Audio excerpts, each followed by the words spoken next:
Hello, everyone, and welcome to another episode of Transcend with M. And today we have Armida Abreu Martínez with us, and she is a life coach. And I've been seeking to have her on this podcast for a very long time, and I am so excited to learn more about her story because I know her as my daughter's mom, my daughter's friend's mom. And I want to get to know Armida at a deeper level. And I think you will be surprised with the story. You never know, like, what people around you, like their lives, sometimes we go through like our lives passing like little ghosts, right? And sometimes we don't stop to really understand or know people. And I think, I am thankful for our daughters because they are much better than we are at connecting. Mm. Yeah.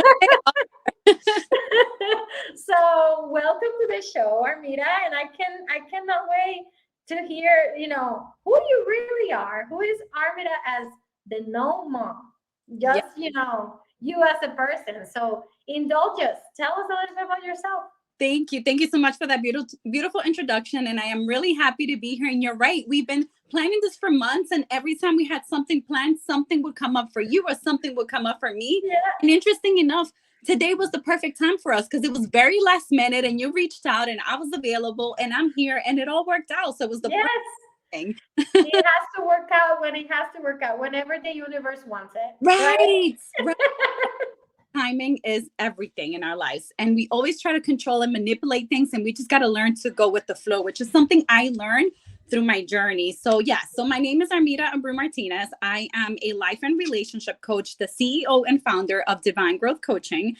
And I became a coach because of my own transformation. So, wow, where do I begin? Let me see how deep back. So I'm going to go as early as I can remember. So in 2014, summer of 2014, I'm going to be really open, really vulnerable.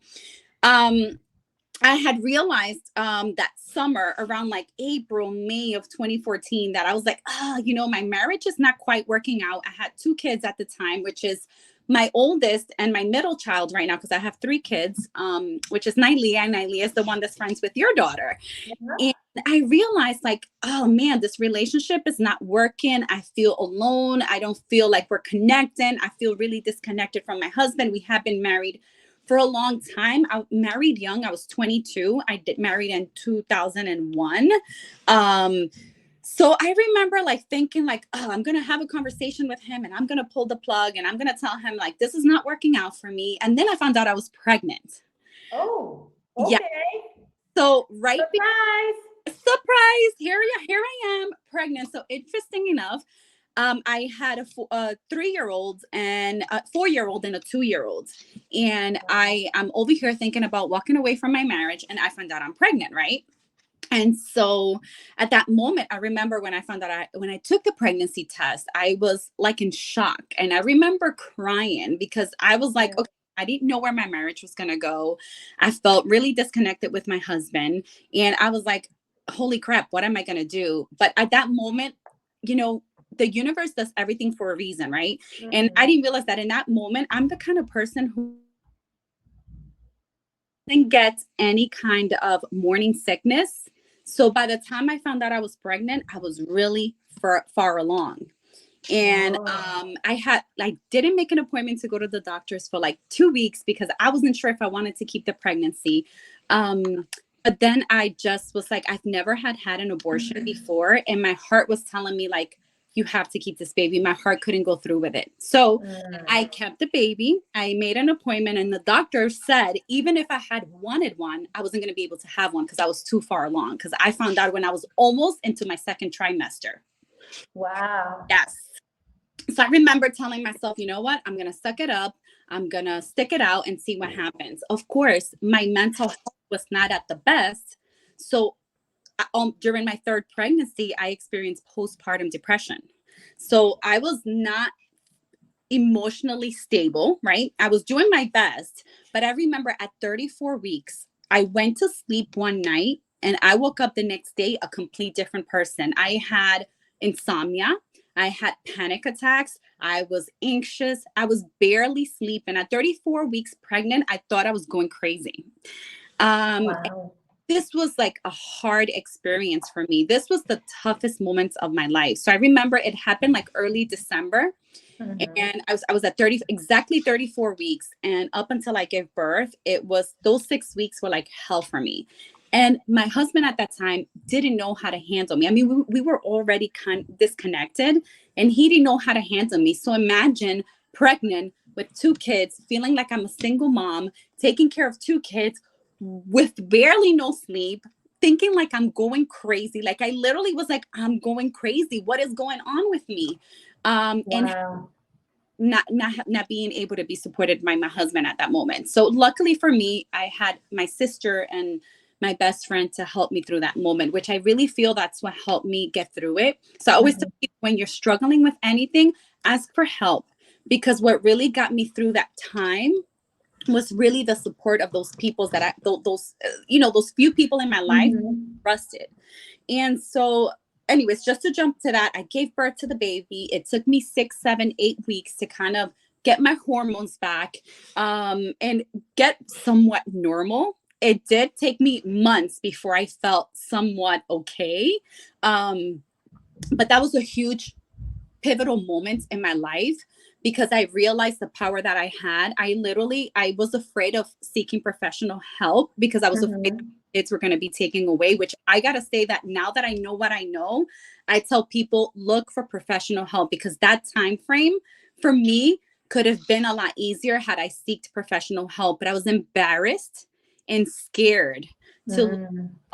Right? So I'm a huge advocate of, if you need professional help, ask for it, right? Because Yeah. it's necessary, and it's one of those things that I don't regret anything in my life. But if I could go back in time, I would definitely seek for it, because I know that all the pain and suffering that I went through could have been eased had I done that. Mhm. Learning experience, right? And now that I get to coach people, I have that awareness, and I can guide people to connect to themselves and make decisions that are in alignment for them, right?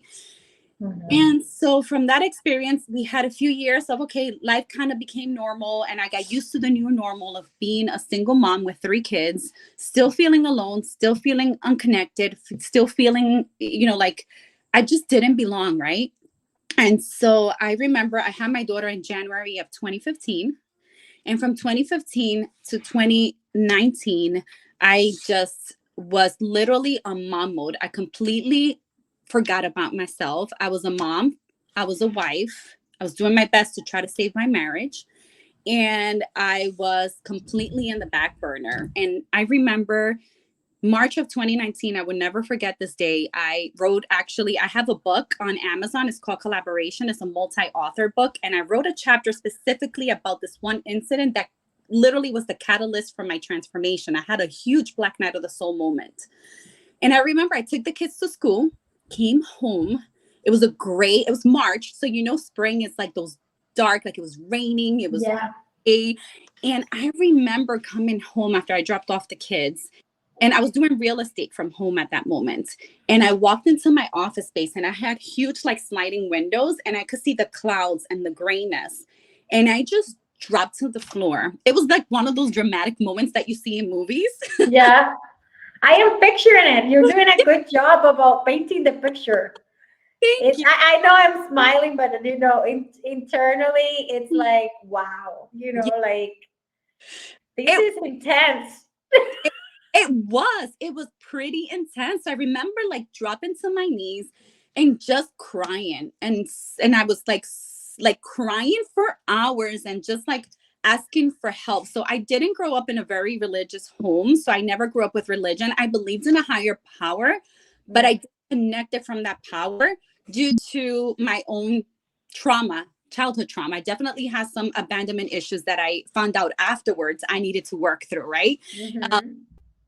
But that moment was really pivotal in my life, because I cried for hours. I remember like my shirt, I had a t-shirt and it was soaked, like all the crying from all the tears. It was like I had a huge wet spot, and I surrendered. I asked for help. I said, you know what? I can't do this anymore. My soul is asking for more. What is it that I'm missing in this moment, right? What Mm-hmm.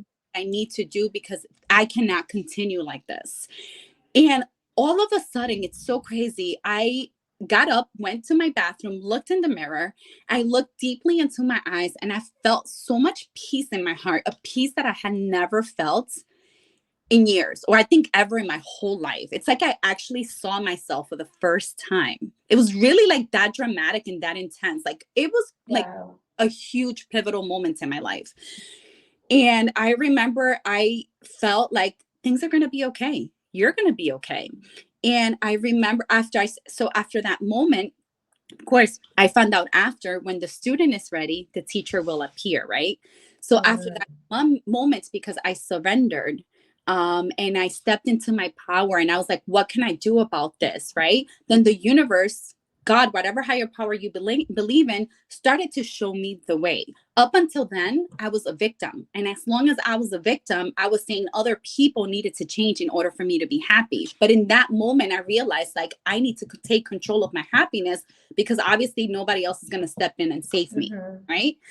And from that moment, all these spiritual teachers started coming into my awareness. And I started learning like listening to Abraham Hicks, and listening to like Dr. Joe Dispenza, and listening to Louise Hay, and listening to, oh my gosh, Greg Braden, and all these amazing spiritual teachers, Gabby Bernstein. And I started reading a bunch of books about healing and connecting to my inner child and releasing trauma, which I didn't even know I had. I mean, I know I had a pretty happy childhood, but I did Yeah. experience childhood trauma. My biological mom did abandon me when she was like physically abandoned me somewhere, and so I mean, we could go on forever, but let's just keep forward with this. And so I started to connect to my soul, and I started to really take my power back. And so from March of 2019 up until like it was pretty much the whole 2019, I was really going inward. Initially, before that, I was drinking, I was going out, I was partying, even if it was with my kids. But I have friends who had their own kids, so I would hang out with them, but I was doing everything to numb, right? Because that's what we do. We get little red flags that we need to do their inner work, but it's scary to feel our emotions because we're not taught to feel our emotions. So I was like, okay, so let me have my scheduled booked from 7 a.m. to 10 p.m. so that I don't have the time to deal with my emotions, right? Oh my God. It And sounds like so many people I know, right, I'm out by, scroll. including myself. Right. I Oh. did that. Let's scroll through social media. Let's binge, like, let's shop, endlessly, buying things we don't need to try to get validation. Let's hang out. Let's do all of this, because then we don't have time to really sit with ourselves. Right. But Mhm. the real healing comes from that. And after I had done that for a while, I realized, like, holy crap, this is not sustainable. Like, I'm Yeah. unhappy and I can't do this anymore. And that's when I had that breakdown moment. So all of 2019, I started doing the inner work. I started going Mhm. inward. I started listening to all these teachers. I started learning to become aware of my thoughts, of my beliefs, of my self-sabotaging behaviors, of the stories that I was telling myself, right? Um, Yeah. then from that place of awareness, I was able to start choosing what stories I wanted to believe, which ones I wanted to feed. And if that wasn't in alignment, who do I want it to be? And then Mhm. creating new stories about myself, realizing that I could recreate a whole new version of me, that I didn't have to continue being this person. Yeah. So that was a beautiful pivotal moment for me. I had before that, I was doing like manifestation, because as we all know, we all heard of The Secret, the law of attraction. So before I had this transformation, I had heard, oh, I can manifest what I want. Great, I'm gonna have this huge vision board, and I'm gonna get the car and the house and the money and all of that. And what I realized, all that comes from a place of validation. So I was able to manifest some and not able to manifest others. But no matter what, I still felt unfulfilled. I didn't realize Mhm. until I started my journey in 2019 of going deep within and doing my soul searching, that manifestation, it's really a spiritual journey, because we don't Yeah. manifest what we want, we manifest who we are. So it's Yeah. all about transforming yourself and shifting your energy to call in from that authentic heart place those things that are in alignment to what your soul is calling you for, right? And Mm-hmm. so that was my huge year. The whole 2019, I did that. And then I remember January of 2020, I was doing dishes and all of a sudden it was a sunny day. And I was like, wow, I'm a whole new person than I was a year ago. I was happy. I felt peaceful. I felt empowered. I had a whole like goal and vision of where I wanted my life to go. Mm-hmm. And at that moment, I asked the universe, I said, okay, universe, this is how I feel. And I know like the transformation that I had, because I had hit rock bottom. And I was like, how do I help others cross that bridge? Like literally, I had never thought I was going to do life coaching. I didn't even know what life coaching was actually. And I set those intentions, go to bed, and like a day or two later, I get an email from Mandy Morris, who's the founder of Authentic Living, and never heard of her. I had never signed up for any of her emails. And all of a sudden she's in my box, right? Of course. And I love that. I'm like, okay. So I start listening. It's like when you're talking about a coffee maker and it magically appears on Facebook. Right. So funny how the universe, it's so funny how connected to everything in the universe we are, right? Yeah. It's so beautiful. And I watched her video and she was like, at the end of the video, she said, and in case no one has told you today, I love you. Never met this lady in my life, but she pierced through my heart. And I literally started crying. I was like, she loves me. Like I really felt that. And I looked into her services right away and I immediately signed up to like learn how to do life coaching. I did some research. I'm like, okay, what's life coaching? I can do more work. I can help others. So in January, I signed up to start her course, which started in April. So of course we all know March of 2020, that's when COVID hit and everything got shut down. Yeah. So interesting enough, while the world was kind of scared, not sure where it was going to go, I was at peace with myself. So I feel like my COVID year was 2019 because that was the year that I was not connected to myself and I was living my life out of fear. But by 2020, I was so connected to love and I had surrender to my my natural state of being that I literally, while everybody was like, unsure about COVID, and so was I was just focused on learning how to coach other people. So I was learning how to be a coach. I further did more work on myself through her program. I got the blueprint on how to coach others. And that was how I spent my quarantine, was just learning. I was taking classes. I was learning all these methodologies. And then June of 2020, I started coaching. So that's when I really started coaching people. But I didn't I didn't launch my business officially until end of October, beginning of November of 2020. But I remember as I started coaching people, like we all have different stories, but at the core of all our stories, I found like I had a huge like aha moment. Everyone that I was after coaching like over 20 people, because I needed to do that in order to get my certificate, I found out that at the core of it all, there's an underlying belief that we're not good enough, right? Yeah. And that stems from childhood abandonment wounds, right? And it could be like I'm very open. My biological mother physically abandoned me when I was a child, and I grew up in a home. I grew up with my grandmother, who was very loving, very caring, and she did a great job at taking care of me. But then I moved with my dad and my stepmom, and they weren't really emotionally available for me. So I had them there physically, but not emotionally, right? So that created a lot of I'm not good enough, a lot of I'm not worthy, I'm not deserving, and a lot of us carry those stories because all of us experience, from what I've heard and all the studies I've done, we all have some type of abandonment wounds, because when we are born into this world, automatically we're coming out of our mom's wounds into an unknown territory, and that creates abandonment right from birth, right? So I had to work. Never thought about it that way. Right. Interesting. Neither did I until I started to do this work. And, bless my parents. I can't complain about my childhood. I've had a pretty great childhood. And my dad was really, making sure, and my parents, that we had food, we had clothes, we had everything we needed, but the emotional support wasn't there, right? And then I learned that our parents could only give us what they know how to give, right? So there's these generational traumas that keep carrying on from generation to generation to generation until someone like me comes in and breaks the cycle, right? I was like, the cycle ends here.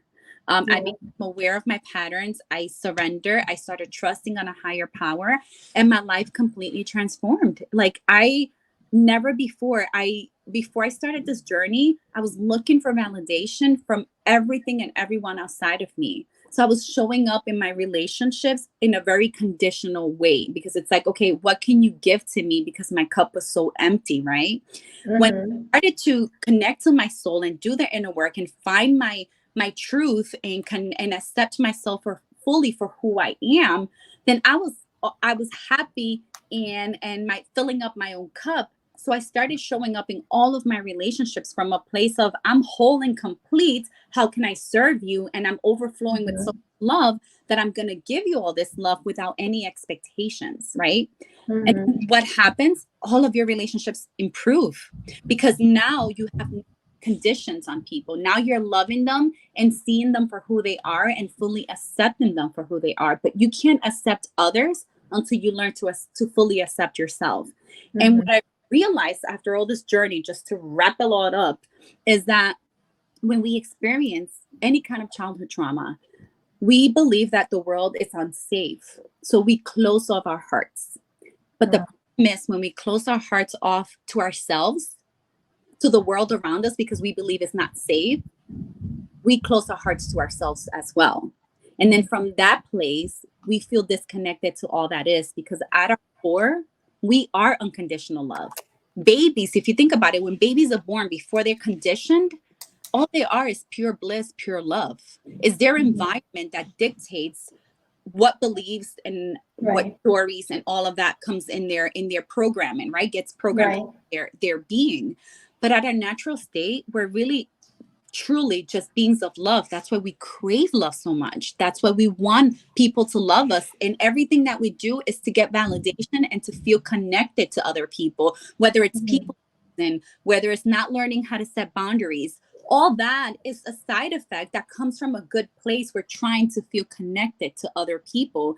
And what I found out is that in order for us to do that from a place of authenticity and a place where we can build deep connections with people, we have to start with ourselves. And when you do that with yourself, then all of your relationships improve. And that's what I noticed. Like, my relationship with the father of my kids was a little bit toxic. We weren't getting along. I felt like a victim, and I was like, you. And then I was like, well, it takes two people to be in a relationship. How am I showing up in this relationship? Right. When I started to do a lot of research in 2019, I had heard a podcast, and I don't remember the name and I don't remember who the lady was, but she said, in a marriage, it takes two people. And even if you're showing up and you're 1%, and you're showing up and you're making that 1% of a mistake in the relationship, that's still causing the relationship to fall apart. So you got to own that 1%. And I was like, holy crap, she's so right. Right. Yeah.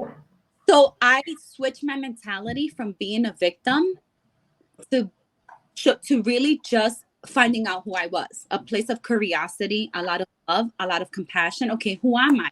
How am I showing up? What's the lesson that I'm supposed to learn from this? What's the blessing that I'm supposed to learn from this? And what happened was, I learned, I grew, I found myself, found my truth. I opened up my heart.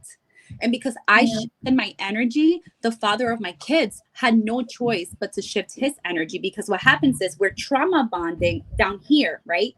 We're all trauma bonding. We're all on survival mode, because we all feel like the world is unsafe and everybody's out to get us. We're like walking time bombs, most of us. Yeah. And so we're here. And then we were both going at it. And then I started to do this work, and I was like, nope, I'm not going to feed into that energy anymore. So I'm going to hold the space of unconditional love and compassion. And he started to, if he wanted to get that connection with me, he started to rise to meet me at a higher level, because I was no longer willing to meet at that trauma level. Yeah. And that helped that helped him grow as well, because it takes one person in the relationship to shift their energy for the whole relationship to transform. Right. That's why I got into relationship coaching, because I realized like the two things that people mostly, like if you search what are the two things that people are most trying to manifest, it's love and money. Love and money. Oh yeah, Yeah. 100%. Right. You mentioned something earlier that I'm curious about, and I write things while Yeah. we talk. You mentioned meditating is actually not what you feel, but who you are. And I wonder, I want to understand what that means, because I don't understand what that means. Okay. And I want to know what correlation does that have with showing up for yourself authentically? Awesome. And how does that heal you? Because I've heard about meditating. People, do different ways of meditation, different ways of things. But when you're doing it in order to kind of like change your environment, right? I've always thought of meditating about manifesting your feelings, manifesting your inner, ideas, things like that, so you can have more of a center, more of a control, right? More of an understanding. But you're saying something a little bit different. I think I might be twisting it, right? Because I'm ignorant to this whole thing.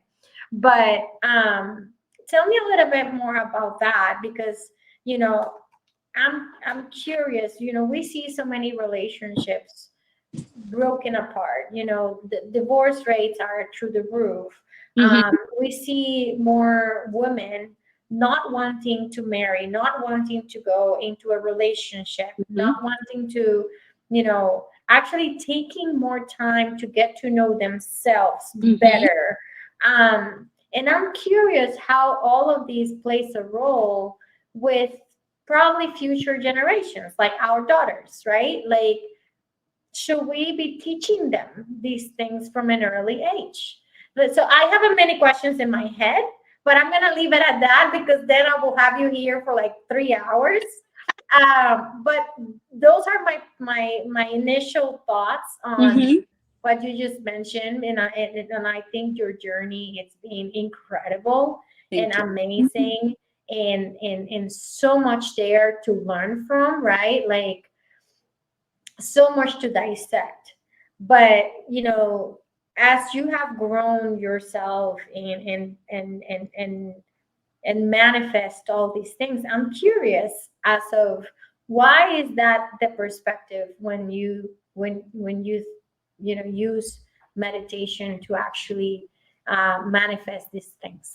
So perfect. So manifestation and meditation, these are two separate things. So manifestation, we manifest what we are, not what we want, because manifestation is about us. Manifestation is about us owning our self-worth. So we're always manifesting. Everything in your life is a manifestation, whether you've done it consciously or unconsciously. A lot of us live in autopilot, right? And so, meaning we're not aware of our thoughts. We're not aware that we're co-creating our reality, which that was me before I had my awakening, my spiritual awakening in 2019, right? And so we're creating all of these circumstances, but we're not aware of it. So we feel like a victim, right?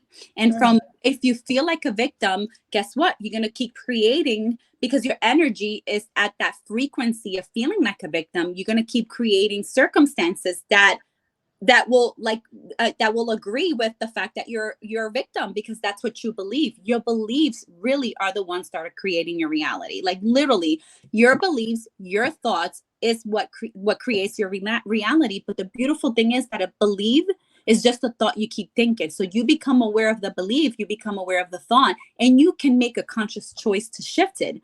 That's when meditation comes on board. And that's when meditation has the huge impact. Because when we start, I had never done meditation until I started this journey. And what meditation does, it brings you into the present moment. All your power lies in the present moment. When we're in survival mode, we're either living in the present moment, but look through the lens of the past, or we're projecting a future of fear, right? Most of us are either living our lives through the lens of the past, or we're projecting a worst case scenario future because we're doing it because we're living through the lens of the past. And that's what we believe. We've experienced some stuff that's led us to believe we're not good enough. So the future that we hold, that's why so many people have anxiety, have panic attacks, is because we're creating worst case scenarios in our heads from all of the experiences that we had in our past, right? And so meditation is a powerful way for us to come into the present moment and realize that we are not our thoughts. Just because we have a thought doesn't mean we got to buy into that thought, that we're the observer of the thoughts. And we have the choice to feed into a thought or not feed into a thought. And if a thought doesn't feel in alignment to where you creates anxiety, I truly believe that our emotions are a guidance system. If something's creating fear and anxiety in your life, that's your guidance system telling you this thought, this belief, this story is not in alignment to who you are, right? And so meditation helps you to do that. So I started to meditate. That was huge for me.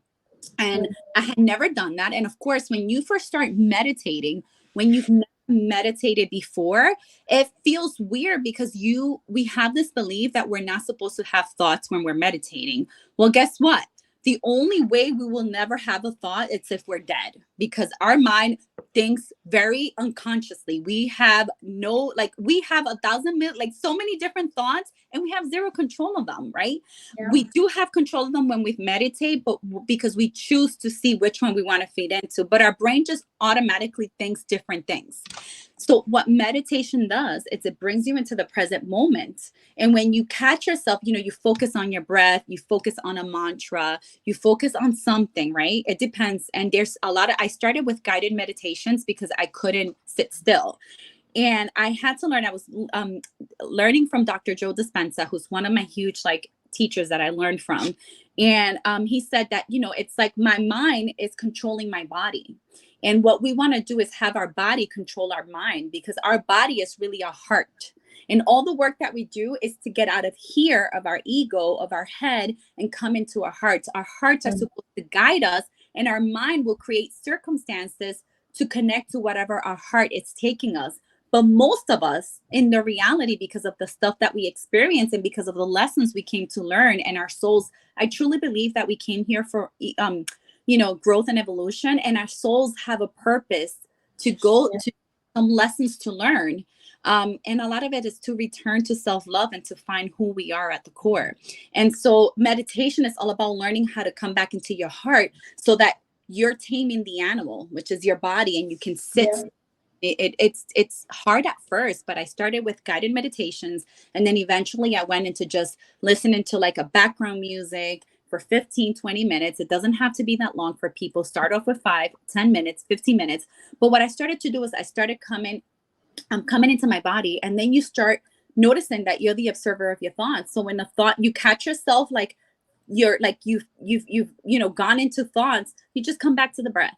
And you keep doing that over and over again. And you keep doing that over and over again. And if you're consistent, then you start to hold your power, because then once you start doing that, those beliefs and that are on autopilot will start to rise up to be transmuted, right?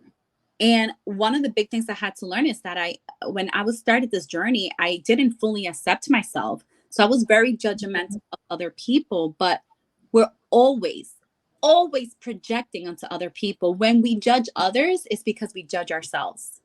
And I had to learn to stop judging, criticizing, complaining, and become aware of that pattern and those beliefs and those habits, because from that energy, I was staying stuck. I was a victim. If we're complaining, if we're judging, if we're criticizing, we're a victim. And if we're a victim, we're telling ourselves everything else outside of us needs to change in order for us to change. And then guess what? You're giving your power away. Why would you eat subconsciously? You're not going to try to fix something that you believe you can't fix. So I have a question about choices. Sure. Why, based on your coaching and based on your experience, I'm trying to be careful with what I want to say. Not that it's nothing wrong. I'm just trying to put my thoughts together because I know, like, client information is privileged. So I don't want you to be sharing any client information. But, through your journey of Mhm. helping other people, and I hear what you say about projecting because it's so true. Mhm. Like people, I'm in the business world, leaders, managers, you understand their behaviors based on their fears, and what they project into their employees is because of their own insecurities, and Right.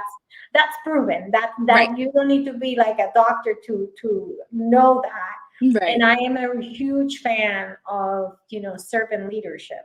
Mm. So that's how I lead, that's how I learn. That's that it took me through a transformation journey to get there.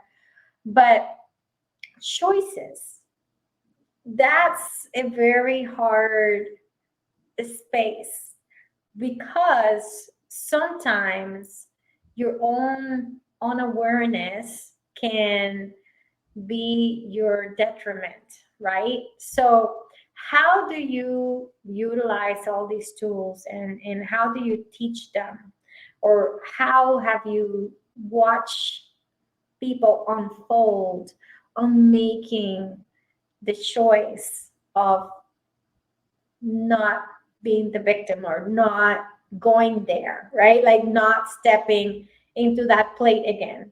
Right. How, tell me more. So, oh yeah, the journey I take my clients through, and the journey I went through, was a journey of what I call self-awareness, self-acceptance, and self-discovery. Self-awareness is everything, because if we're not aware of how we're showing up, if we're not aware of our patterns, if we're not aware of our stories, if we're not aware of our beliefs, if we're not aware of how we're showing up, then we can't change anything. So Mhm. this is everything. And the way I get, so when my clients come in to see me, right, they Yeah. have these symptoms, right? And usually, they're anxious, they have communication issues with their significant other, whatever symptom may be, those are just symptoms of what I like to call their branches on a tree, right? I know Mhm. that's not the deeper issue.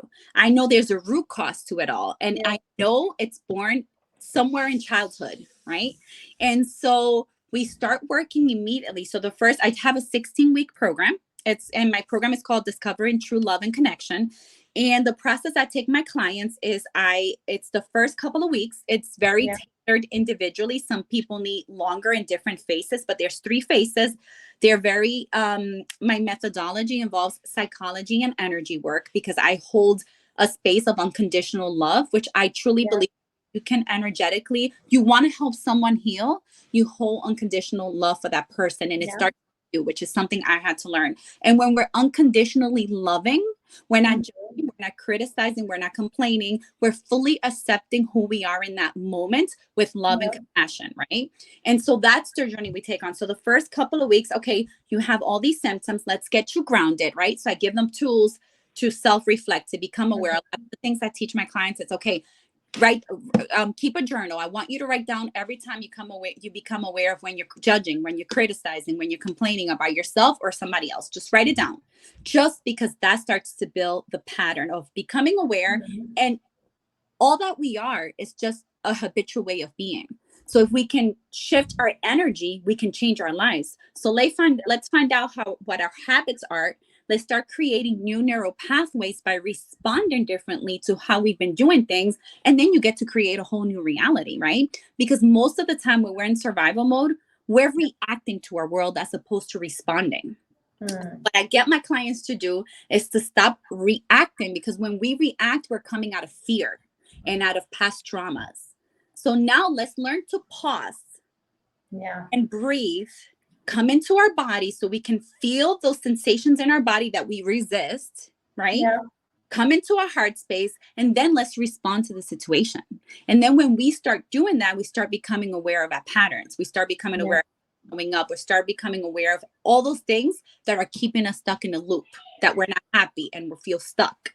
So we do that. It's very individual. Once my clients start to feel comfortable, Yeah. then comes release work. Now that's when energetically intuitively, they start going deep. You know, my mom wasn't there for me. I didn't feel heard. I felt like my mom didn't love me. And I experienced this or experienced that. Because if you're in survival mode and you're not aware of yourself, you're not going to release what you need to release. So we need to get you grounded by doing everything that I talked about earlier so that your nervous system can feel safe. So my goal as a coach is to hold that space of feeling heard, seen, and validated without being judged, right? Because if we feel like we're being judged, our walls are going to come up and we're not going to release what we need to release. And a lot of times in relationships, our relationships are not thriving because we're in survival mode and we don't know how to hold space for ourselves. So we don't know how to hold space for other people. And if we can learn to hold space for ourselves and for other people, relationships blossom, because it's not about who's right and who's wrong. It's about this is my truth. This is your truth. How am I gonna honor my truth while still holding space for you, right? Yeah. So I love doing relationship work. Actually, I love working with couples. I love listening to you. I'll share an experience I had a few months ago. Mm-hmm. We went to a women's conference. It was a women's in business and insurance conference in Vegas, and our friend Cassidy was hosting it. And I didn't know what to expect because there was it wasn't like insurance specific, but it had like comedy, it had like inner work, it had like a little bit of everything on the schedule. And the first session, it was the first session was like, all right, everybody in tears. Then the third session, so it started all with like inner work, right? The whole conference started with inner work, and it was a small space. It was a very intimate group. It was awesome. But then here comes this life coach, and she was like, I want everybody to put its blindfolds in and sit down, and you are going to breathe. And I was like, oh my God, I need to go to the bathroom. Get me out of here now. Right? And I see that she takes a bowl, and I was like, oh, where is this gonna go? And let me tell you that exercise that we did, we weren't looking at anybody. We were just there in complete darkness, right? It was daylight, but we were in complete darkness with the blindfolds.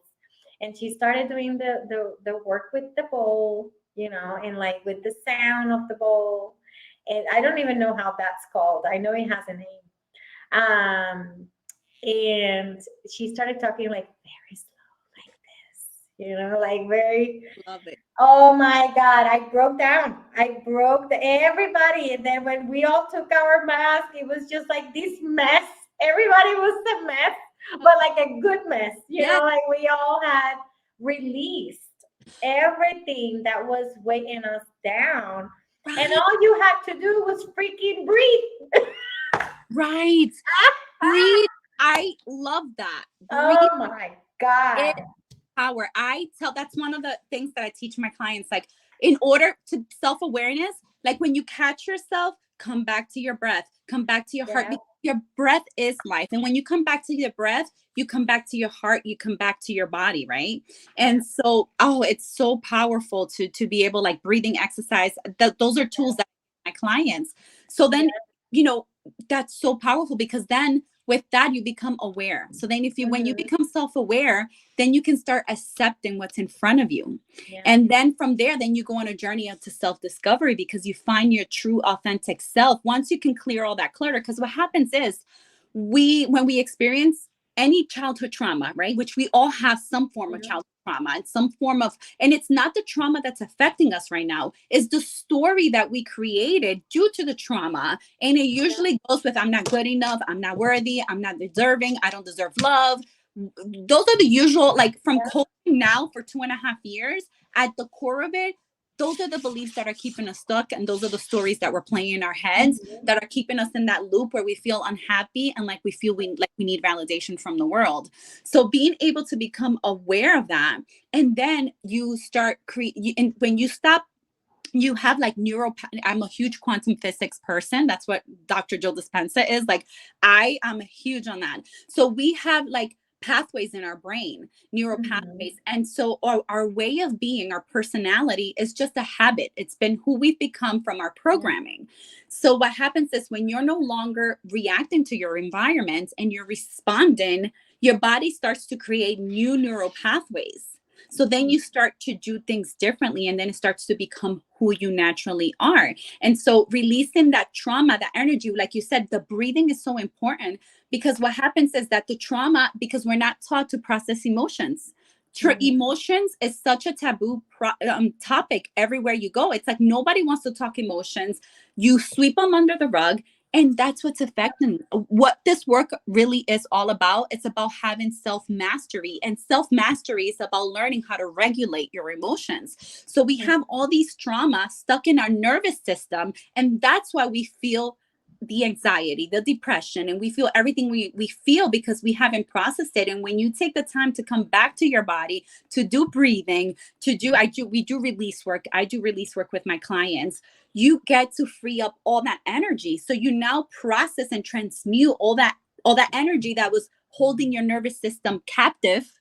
And now you can free up your energy. So the process that I take my clients, okay, so we get you grounded enough that now your body feels safe to Mhm. release whatever needs to be released. And it Yeah. happens so naturally, so intuitive. So we do a lot of forgiveness and releasing, because when we start doing this work, we start realizing that people who brought, our caregivers maybe didn't show us love, maybe treated us in a way that we felt like we didn't deserve, and all that is valid. But at the end of the day, they were doing the best that they can do, and a lot of times our caregivers are only playing generational trauma over and over and over again. They can't Right. give something that they've never given us. So when you change the story, when you shift the story, when you realize that what your caregivers were doing was not about you and it was about their own trauma, it changes everything. And Mhm. then you can release that. And guess what?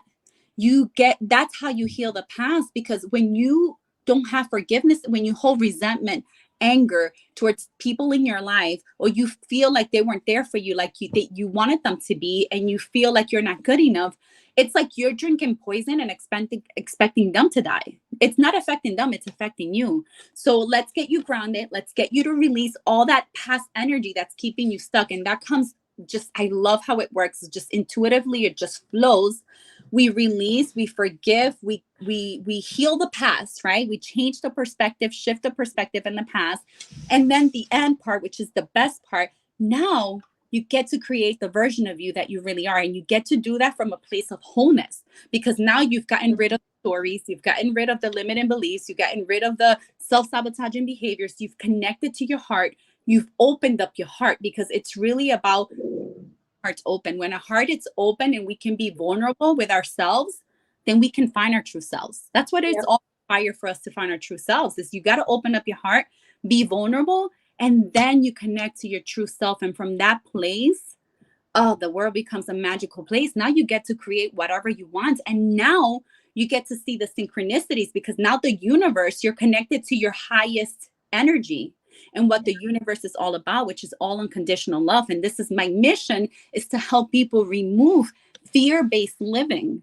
And so that we can connect to the wholeness of who we are and realize that we're all one and we're all connected, as within, so without. Our environment is a reflection of the beliefs and the stories that we hold within ourselves. You change your inner world and you change your life. I Literally. I love it. Mhm. Armida, thank you so much for being here today, for sharing your story, your vulnerability, your passion. Now, if you want to hear more about Armida, she is actually very, very active. Yeah. And she has a radio show and she has a couple things. So I'm going to let her tell you where you can find her so you can continue. If you're very interested on this topic and you want to talk more with her, where you can find her, because I love her show. And, I know she's just a text away for me, but for all of you listening, Armida, where did they can find you? Awesome. Thank you. So I am, you can find me on Facebook on either Divine Growth Coaching is the name of my business, and Armida Abreu Martinez. Either way works. I have a website, which is divinegrowthcoaching.com. I do have a radio show with Margie, who's my amazing soul sister, and she does sound meditation. So she does the sound bowls, and she's amazing at it. And we have a radio show. It's called Now I Thrive on Unity 97.9 FM every Wednesdays at 5 p.m. Eastern time. And the show is all about bringing flow into your life, into your relationships.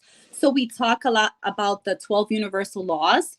And we talk about we hold like relationship topics. We answer viewers' questions once a month, just to help bring flow into your life and into your relationships and those places where, we're struggling and we feel stuck at. And most of us do. I know I was one of those people before, and that's why I'm doing the work that I do. And I have a book, Collaboration, Visionaries Share a New Way of Living, that's out on Amazon. We just created, through Now I Thrive, a gratitude journal. It's called Now I Thrive Gratitude Journal, which just published on Amazon. So we're super excited. That's awesome. Yeah. You have to send me the link. I didn't know that. Yeah. I need to get it. Thank you. I will send it to you. We just got it published today.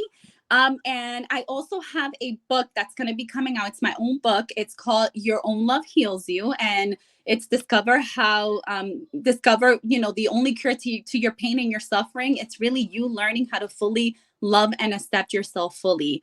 And the work comes from the work that I do with my clients, becoming aware of your stories, releasing the past, and then you get to create whatever version of you feels in alignment to that, right? Because we all have different journeys that we need to work through, and we find that when we really find ourselves, our true voice. And that's pretty much it. So my book is due to be released sometime in February. It will be on my website. It'll be on my pages. I'm so excited and looking forward to that. That's amazing. Congratulations. I'm so happy for you. Thank you. That's amazing. You see, you never know people that surround you. You might look at them and you never know the greatness behind them. So thank you, Armida, for being here. Thank you for, always, fostering the relationship of our daughters.